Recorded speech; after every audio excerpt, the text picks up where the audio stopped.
कि 2024 समाप्त होने के पहले हम अमेरिका के बराबर जाएंगे, क्योंकि हिंदुस्तान का road network second largest in the world है।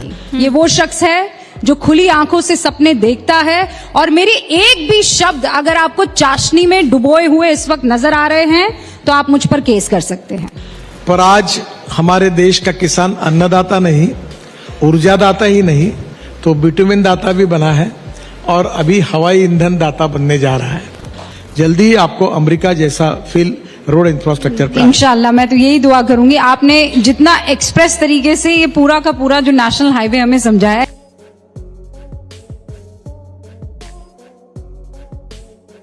ये वो शख्स है जो ये कहते हैं where there is will there is a way, और उस वे पर हिंदुस्तान बहुत आसानी से एक्सप्रेस वे लगा सकता है। ये वो मिनिस्टर हैं जो कहते हैं वो करते हैं। ये वो मिनिस्टर हैं जो लॉन्गेस्ट सर्विंग ट्रांसपोर्ट मिनिस्टर हैं। 19 साल की उम्र में इन्होंने शुरुआत की पॉलिटिक्स की, सबसे युवा अध्यक्ष रहे भारतीय जनता पार्टी के, और ये वो शख्स हैं जो कहते हैं कि अगर मेरी वजह से मेरे बेटे को पार्टी में पदाधिकारी बनाना है तो फिर मैं उसे अपने बगल में ना बैठने दूं। तो ये वो शख्स है जिन्होंने परिभाषा बदल दी है काम करने की, वादे करने की और सपने देखने की। ये वो शख्स है जो खुली आंखों से सपने देखता है, और मेरी एक भी शब्द अगर आपको चाशनी में डुबोए हुए इस वक्त नजर आ रहे हैं तो आप मुझ पर केस कर सकते हैं।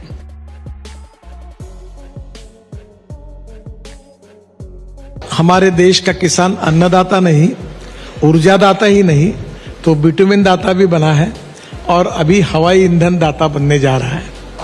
जो देश का 50 साल का इतिहास का देखते हैं वो अक्सर आउट ऑफ बॉक्स सोचकर बहुत सी बातों का नया प्लानिंग करते। पर आप तो इतना आउट ऑफ बॉक्स सोचते हैं कि आपकी पत्नी भी आप पर यकीन नहीं करती है। नहीं, ऐसा नहीं है। मैं ये घटना ऐसी हुई कि हाइड्रोजन के बारे में बोल रहा था कि हाइड्रोजन की कार आएगी, हाइड्रोजन से इंडस्ट्री चलेगी, केमिकल, स्टील इंडस्ट्री, हाइड्रोजन से रेलवे चलेगी, हवाई जहाज चलेंगे, और पानी से हाइड्रोजन निकलेगा। तो मेरे पत्नी ने कहा कि आपकी बातों पर मेरा ही विश्वास नहीं बैठ रहा था, लोगों देखिए मैं कह रही हूं। पर मैंने उसके बाद तुरंत क्या किया, मैंने विक्रम किर्लोस्कर जो टोयोटो इंडिया के अध्यक्ष थे उनको फोन किया, और ऑटोमोबाइल मेरे डिपार्टमेंट के साथ जुड़ी हुई है। तो मैंने कहा मुझे हाइड्रोजन पे चलने वाली गाड़ी चाहिए। तो उन्होंने कहा ये तो गाड़ी, मैंने बोला आई डोंट नो एनीथिंग। मैं जब इसकी बात करता हूं तो मैं हर चीज लोगों को प्रूव करके दिखाना चाहता हूं। फिर उनसे मैंने हाइड्रोजन की गाड़ी लाई, उस टोयोटो कंपनी की, उसका नाम है मिराई। मिराई मीन्स भविष्य। आज मैं हाइड्रोजन के कार के बजाय इथेनॉल के कार में आया हूं, और ये आपके द्वारा मैं कहूंगा कि आप इसको और लोगों तक पहुंचाइए कि ये जो बायोमास है, cotton straw, wheat straw, rice straw, bagasse, bamboo, फिर broken rice, corn, sugar cane juice, molasses, B molasses, इससे इथेनॉल बनता है। और 100% इथेनॉल पर चलने वाली टोयोटो की इनोवा गाड़ी में मैं आया हूं। ये 100% इथेनॉल है। इथेनॉल का रेट है 60 रुपए लीटर, पेट्रोल का रेट है 120 रुपए लीटर। और ये जो इनोवा गाड़ी है ये 60% उसी में चलते चलते बिजली तैयार करती है, और 40% इथेनॉल पर चलती है। ये पेट्रोल पे भी चल सकती है, इथेनॉल पे चल सकती है, इसलिए इसका नाम है फ्लेक्स इंजन। और अगर पेट्रोल के हिसाब से अगर एवरेज निकाला, जो अभी एवरेज इसका मिल रहा है, तो पेट्रोल का रेट 25 रुपए लीटर आएगा। ऐसी ये गाड़ी है। आज हमारे देश में 16 लाख करोड़ रुपए का फॉसिल फ्यूल का इंपोर्ट है। आज दिल्ली में सब जगह प्रदूषण है। 40% प्रदूषण फॉसिल फ्यूल के कारण है। और अगर हमने ये import substitute, cost effective, pollution free और इंडिजिनियस, तो सब गाड़ियां, स्कूटर, अभी टोयोटा, अपना बजाज, टीवीएस और हीरो की स्कूटर 100% इथेनॉल पर आई है, मोटरसाइकिल स्कूटर। अब इथेनॉल पर मैंने नागपुर में स्कैनिया की बसेस चलाई। तो इथेनॉल ही अगर पेट्रोल के बजाय ईंधन बनेगा। आपको एक अच्छी, कल मैं आसाम में था तो नुमालीगढ़ में इंडियन वहां के पेट्रोलियम रिफाइनरी ने बाम्बू जो है, नॉर्थ ईस्ट में बाम्बू पड़ा हुआ है, बहुत है, वो पूरे बाम्बू से इथेनॉल बनाया। तो मैंने उनको कहा कि नुमालीगढ़ से बांग्लादेश एक पाइपलाइन डाली गई है पेट्रोल और डीजल के लिए। तो मैंने कहा ये पेट्रोल में 20% बाम्बू से तैयार हुआ इथेनॉल डालिए, तो बांग्लादेश को सस्ता पेट्रोल मिलेगा। दूसरी बात, प्रदूषण कम होगा। तीसरी बात, भारत का एक्सपोर्ट में इथेनॉल आने के कारण फायदा होगा। और चौथी बात, आसाम के किसानों को और युवाओं को लाखों टन बांबू तोड़ना, काटना, ट्रांसपोर्ट करना, रोजगार मिलेगा। तो ये विन विन सिचुएशन है।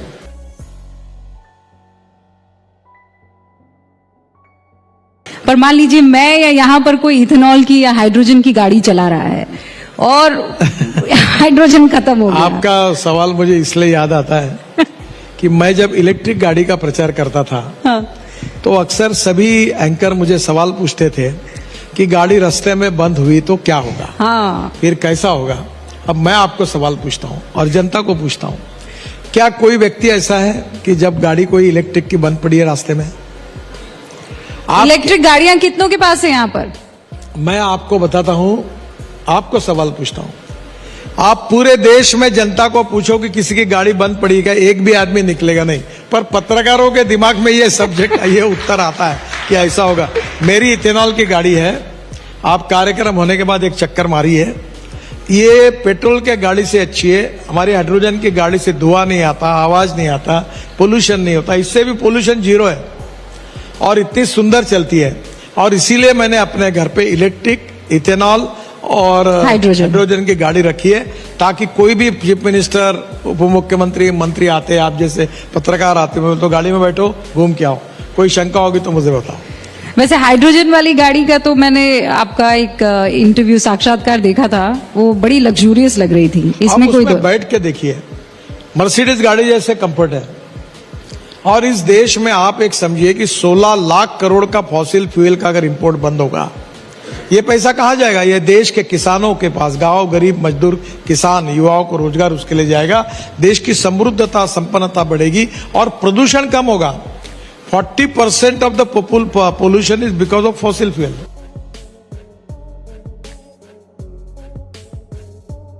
आपको क्या लगता है, आपने कोई टाइम फ्रेम जहन में रखा है कि पेट्रोल डीजल पर हमारी निर्भरता कब तक खत्म हो जाएगी, खासकर गाड़ियों को लेकर? एक आम आदमी, जैसे मेरे मन में सबसे पहला विचार यही आया। ठीक है, पहली बात तो बहुत सिंपल है। अगर आपके पास पेट्रोल डीजल की गाड़ी है तो आपका खर्चा समझो 30,000 रुपए महीना है। तो इलेक्ट्रिक की गाड़ी लोगे तो 3,000 रुपए महीना खर्चा है। फ्लेक्स इंजन की गाड़ी लेंगे तो 5,000 रुपए का खर्चा है। हाइड्रोजन अभी आया नहीं है, हाइड्रोजन के पंप खुलना बाकी है, हाइड्रोजन की गाड़ी आना बाकी है। ये पेट्रोल डीजल से कम ही है और इसलिए पहली बात तो ये कॉस्ट इफेक्टिव है, दूसरी बात है ये पोल्यूशन फ्री है, और तीसरी बात है देश के इंपोर्ट को कम कर रही है और देश में नए रोजगार को निर्माण कर रही है। अब मुझे ऐसा लगता है कि लोगों में जब कॉस्ट इफेक्टिव है पर इसकी कॉस्ट ज्यादा है। इलेक्ट्रिक गाड़ी जाओगे तो क्योंकि इसके लिए $150 पर kilowatt per hour lithium ion battery की कीमत थी जब हमने ये काम शुरू किया। अब ये कीमत आई है $115 पर, और मेरा विश्वास है कि आने वाले दिनों में 6-8 महीने में ये आएगी $100 पर किलोवाट पर आवर। अगर ये $100 पर आएगी तो पेट्रोल गाड़ी की कीमत और डीजल गाड़ी की कीमत एक ही होगी। अब दिल्ली में देखो, आप मुंबई में देखो, आप जाओगे आपको हर 2-3-4 बसेस के पीछे एक बस इलेक्ट्रिक बस लगेगी। अभी इलेक्ट्रिक बस जो हमने टेंडर लिया है उसमें पर kilometre cost non AC bus के 39 रुपीज और एसी बस की कॉस्ट 41 रुपीज आई। और मुंबई में जो हमारी बेस्ट बस चलाती है डीजल की, उसकी पर किलोमीटर कॉस्ट 115 रुपए है। दिल्ली से जयपुर हाईवे बना रहा हूं इलेक्ट्रिक का, वो केबल लगा रहा हूं और अभी उसके ऊपर काम चल रहा है। उसमें ट्रॉली बस चलेगी, बस में बिजनेस क्लास जैसी सीटें होगी। आपके लिए बहुत आसान होगा, आप जयपुर रहते हैं 1.25 घंटे में जयपुर चलेंगे। और बिजनेस क्लास में सामने लैपटॉप होगा और एयर होस्टेस जैसी महिला होगी जो आपको चाय, कॉफी, नाश्ता देगी और 2.25 घंटे में जयपुर पहुंचेंगे। और टिकट रेट डीजल बस की तुलना में 30% कम होगा।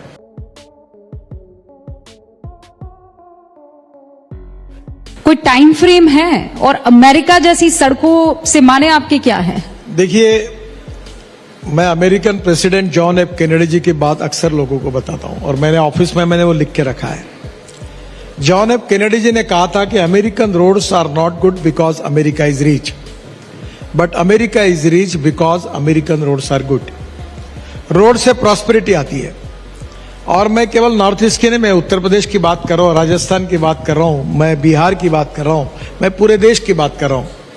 और मेरा टारगेट था कि 2024 समाप्त होने के पहले हिंदुस्तान का रोड इंफ्रास्ट्रक्चर अमेरिका के बराबर होगा। आपको कभी टाइम मिलेगा तो आप ये पानीपत से पेरिफेरल रोड से एयरपोर्ट आने के लिए 2 घंटे लगते हैं। अब वहां से हमने UR2 बनाया, वो जो शिव मूर्ति के पास आता है, वहां से हमने टनल बनाई है। एक डायरेक्ट वसंत विहार जाएगी और एक डायरेक्ट T3 एयर स्ट्रिप से नीचे से T3 जाएगी। टनल भी पूरी हो गया, आपके फिल्म में आई है वो। अब ये केवल 20 मिनट में होगा, यानी जहां 2 घंटे लगते थे वहां 20 मिनट में आप एयरपोर्ट पहुंच जाएंगे। तो मैं ये मानता हूं कि जिस प्रकार आप द्वारका एक्सप्रेस हाईवे देखिए, दिल्ली मुंबई एक्सप्रेस हाईवे देखिए, हम 36 एक्सप्रेस हाईवे बना रहे हैं। हम कश्मीर से कन्याकुमारी तक, अगर आपको बताऊं तो आप मनाली से शुरू करिए। पहले मनाली से रोहतांग पास जाने के लिए 3.5 घंटे लगते थे, अब अटल टनल से 8 मिनट में जाते हैं। फिर वहां से निकलने के बाद 5 टनल हम बना रहे, वहां से लद्दाख लेह में आएंगे। फिर लद्दाख लेह से कारगिल तक जाने में झोजिला टनल लगती है, आशिया की सबसे बड़ी 11.8 किलोमीटर, 70% काम पूरा हुआ है। वहां से निकलोगे तो आगे आपको झेड़मोट टनल है, वो भी लगभग पूरी हो गई। वहां से श्रीनगर, फिर श्रीनगर से जम्मू के बीच में 18 टनल बना रहे, जिसमें से 15 बन गई, 3 अभी दिसंबर तक बन जाएगी। और कटरा के पहले डायरेक्ट दिल्ली कटरा हाईवे पे जुड़ेंगे, अमृतसर आएंगे, दिल्ली आएंगे। और दिल्ली आने के बाद दिल्ली से दिल्ली मुंबई एक्सप्रेस हाईवे से सूरत तक जाएंगे। और सूरत से एक नया रोड बना रहे हैं साउथ में जाने के लिए, मुंबई पुणे कोल्हापुर और सोलापुर जाने की जरूरत नहीं। डायरेक्ट सूरत से नासिक, नासिक से अहमदनगर, अहमदनगर से सोलापुर, सोलापुर से कर्नूल, कर्नूल से हैदराबाद, बेंगलोर, मैंगलोर, कोचीन, त्रिवेंद्रम, बाद में कन्याकुमारी और चेन्नई, पूरे साउथ को जाएंगे। दिल्ली से चेन्नई का डिस्टेंस 320 किलोमीटर कम होगा। और सूरत से कारगिल अपना कर्नूल तक, ये पूरा ग्रीन एक्सप्रेस हाईवे है, नया रोड है। और मैं आपको बताता हूं, कश्मीर से कन्याकुमारी, हमारे भाषण में हम बोलते थे कश्मीर से कन्याकुमारी तक भारत एक है। पहली बार कश्मीर से कन्याकुमारी तक एक्सिस कंट्रोल एक्सप्रेस हाईवे से आप जा सकेंगे, और ये पहली बार है। आज आप किसी भी स्टेट की बात करो, आप किसी भी जिले की बात करो, कि 2024 समाप्त होने के पहले हम अमेरिका के बराबर जाएंगे।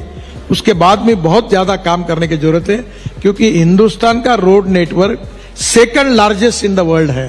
तो एक आधे बार कुछ जगह कम ज्यादा होगा, पर हम जिस गति से काम कर रहे हैं, जल्दी ही आपको अमेरिका जैसा फील रोड इंफ्रास्ट्रक्चर इंशाल्लाह। मैं तो यही दुआ करूंगी। आपने जितना एक्सप्रेस तरीके से ये पूरा का पूरा जो नेशनल हाईवे हमें समझाया है,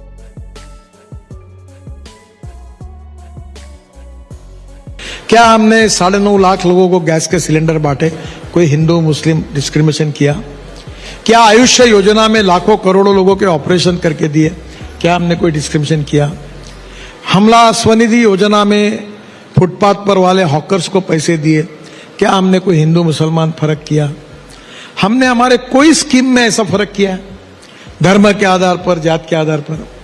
हमने सबका साथ, सबका विकास, सबका प्रयास, यही बात पर काम किया है। पर कुछ लोग जो वोट बैंक की पॉलिटिक्स करते हैं, वो माइनॉरिटी के मन में डर पैदा करना चाहते हैं। वो माइनॉरिटी को ये कहना चाहते हैं कि बीजेपी वाले खतरनाक है, ये चुन कर आएंगे तो आपको कटवा देंगे, पाकिस्तान भिजवा देंगे, और उनको डर पैदा करके वोट बैंक की राजनीति करना चाहते हैं। हाँ, एक बात जरूर है कि जो भारत में रहकर पाकिस्तान जिंदाबाद कहेगा, उसको यहाँ स्थान नहीं है। पर जो उसकी उपासना पद्धति कोई भी हो, कोई मस्जिद में जाए, कोई बौद्ध विहार में जाए, कोई गुरुद्वारे में जाए, कोई मंदिर में जाए, ये उसका अधिकार है। एक बार नहीं 100 बार नमाज पढ़े। आज हमारे शूर जवानों में पाकिस्तान से लड़ते हुए अनेक मुस्लिम सैनिकों ने बलिदान किया। क्या उनके राष्ट्रभक्ति पर संशय व्यक्त कर सकते हैं? 47 की स्वाधीनता में बिस्मिल्लाह खान जैसे क्रांतिकारक और देशभक्तों ने इस देश के लिए कुर्बानी दी, वो कभी भूल सकते हैं? तो सवाल यही है कि हमारे मन में ये बात नहीं है। हमारे मन में सब भारत है और सबका देश भारत है, और इसलिए ये हमारे मन में नहीं है। जिनको वोट बैंक करना है, उनको मुस्लिमों के मन में, माइनॉरिटी के मन में डर पैदा करना है, वो ये गलत प्रचार करते हैं। और आखिर में एक बात आपको कहूंगा, जब कन्विंस नहीं कर सकते तो कंफ्यूज करने के लिए इन बातों को दोहराते हैं।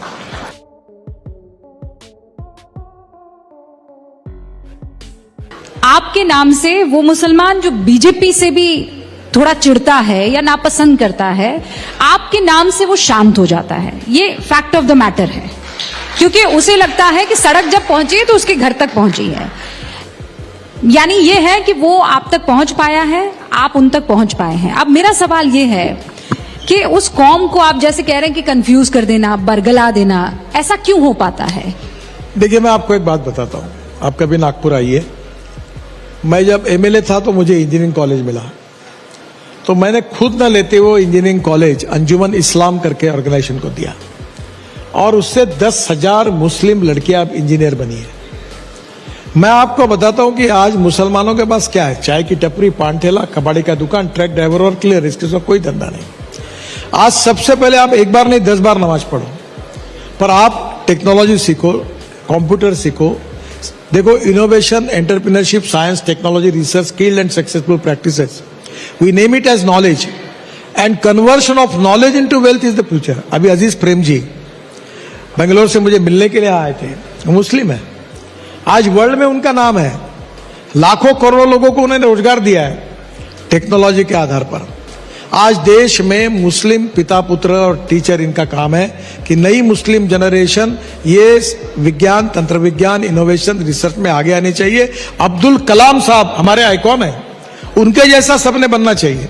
आप अगर मस्जिद में जाओ एक बार 2 बार, पर आप अगर साइंस टेक्नोलॉजी नहीं सीखेंगे तो आपको रोजगार कैसे मिलेगा? आपकी इकोनॉमी कैसे अच्छी होगी? आपके मकान कैसे अच्छे बनेंगे? आपको अच्छे स्वास्थ्य के लिए अच्छे हॉस्पिटल में आप कैसे जा सकेंगे? आपकी प्रगति और विकास कैसे होगा? तो आने वाले समय में मुस्लिम समाज में शिक्षा का प्रसार होना चाहिए। मुस्लिम महिलाओं को बराबरी के अधिकार मिलने चाहिए। कल मैं आ रहा था, मेरी दोनों कैप्टन महिला थी, हवाई जहाज चलाने वाली। क्या मुस्लिम महिलाओं ने हवाई जहाज नहीं चलाने चाहिए? बिल्कुल चला। क्या मुस्लिम महिला ने पुलिस कमिश्नर नहीं बनना चाहिए? क्या मुस्लिम महिला ने कलेक्टर नहीं बनना चाहिए? क्या मुस्लिम महिला ने डॉक्टर, इंजीनियर, साइंटिस्ट नहीं बनना चाहिए? क्यों नहीं उनको मिलना चाहिए?